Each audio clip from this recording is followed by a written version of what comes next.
طيب قبل ما ندخل مع هشام خلونا نروح مباشرة على القاهرة مع داليا كامل شقيقة الطالب كريم. مساء الخير داليا. الو، مساء النور. مساء الخير، اهلا فيكي. اهلا، ازي حضرتك يا استاذ؟ تمام الحمد لله. نحن طبعا عم نروح الى يعني اشقاء او والده او اقارب الطلاب، لان هناك عقود موقعه مع الاكاديميه ومع المؤسسه اللي يعني التواقيع بتمنعهم على فتره زمنيه معينه الادلاء باي تصاريح او افشاء اي اسرار. داليا كريم دخل الى ستار اكاديمي ليخرج منها نجما. هذا كان حلم كريم، ولكن للأسف وهو داخل الأكاديمية الإشاعات كادت أن تطيح بمستقبل كريم وبصورة كريم.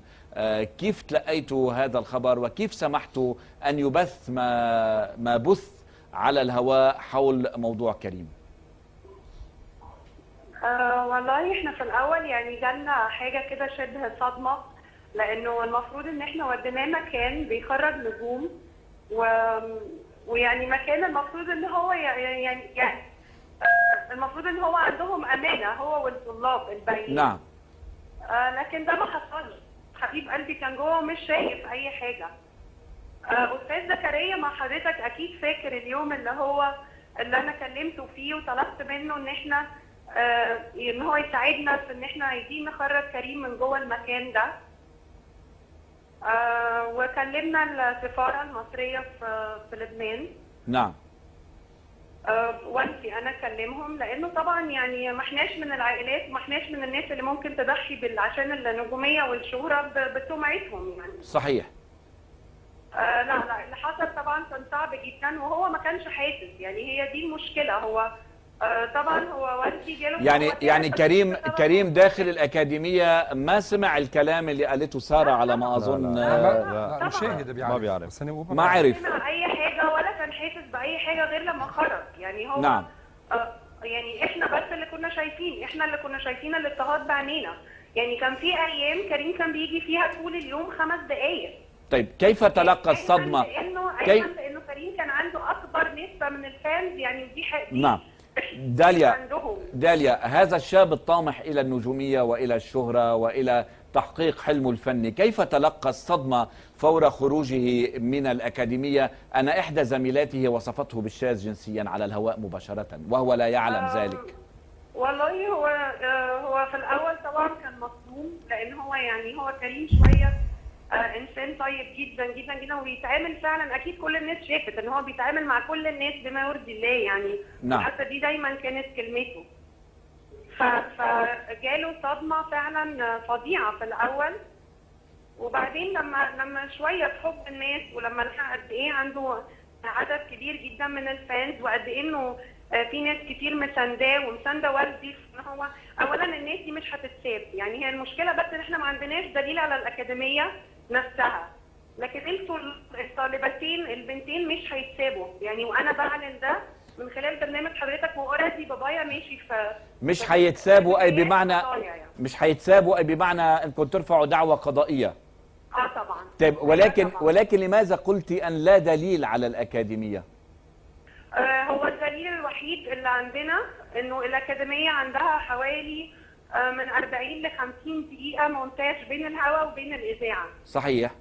يعني هو انا مش فاهمه تكنيكلي بالظبط الموضوع ماشي ازاي، لكن الناس اللي تابعوا البرنامج ال8 سنين كل everybody knows انه الاكاديميه قادره ان هي تطلع اللي هي عايزاه وتحذف اللي نعم. هي عايزاه. طبعا هناك يعني ما يعرف بالديلي، يعني بالوقت معروف. كتير جدا ولكن بنتكلمه وبنحاول نوصل له. نعم. كانوا بيقطعوا علينا الخط وكانوا بيقطعوا علينا المكالمه. يعني كل لما نيجي نحاول نوصل له يقطعوا السكه، يعني مش بيوصلونا بيه. طيب بدي أسأل سؤال تاني كمان قبل ما ننتقل إلى ضيوفنا في بيروت. اليوم بالنسبة لوضع الأكاديمية ككل ولوضع زميلاته لكريم، أنتوا قلتوا أنكم بدكم تقاضون، صح؟ طبعا. طبعا. والدعوة قائمة بالوقت الحاضر؟ هي لسه مش قائمة، احنا لسه بنسأل يعني ايه البروسيجرز اللي هتحصل. يعني احنا بنسأل في اكتر من جهة. بابايا اكشلي هو اللي ماسك الموضوع ده. نعم. طيب. بس وطبعا لا مش هنسيبهم يعني المشكلة كمان انه الموضوع تشعب لاكتر من كريم. يعني حضرتك عارف انه الطالبة، انا مش عايزة اقول اسامي، يعني هم قالوا الاسم بس انا مش هبقى زيهم ومش يعني مش هشوه صورة حد. الطالبة الاخرانية اللي قالت الكلام ده اتكلمت على كريم وعلى محمد عبد الله وعلى محمد رحمة. نعم. في ناس في السعودية مش ساكتين وفي ناس في البحرين اوريدي مش ساكتين. يعني دي حاجة.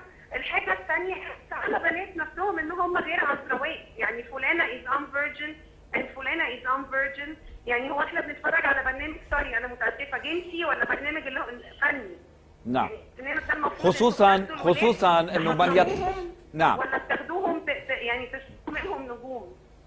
شكرا لك داليا على هذه المداخلة، بس أنا عذرا يعني لضيق الوقت، ولكن أنا السؤال لهشام. أنت طبعا اطلعت على العقد الذي وقع مع حسام، وأنا اطلعت على نسخة من هذا العقد، والمفاجأة أنه داخل العقد هناك بنود عدة صحيح.